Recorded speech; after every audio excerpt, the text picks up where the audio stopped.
Oke guys, nah kenapa kilometer taksi itu tinggi-tinggi semua? 200 ribuan sampai 300 ribuan.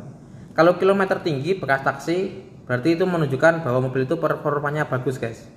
Berarti mobil itu jalan terus dan gak ada masalah.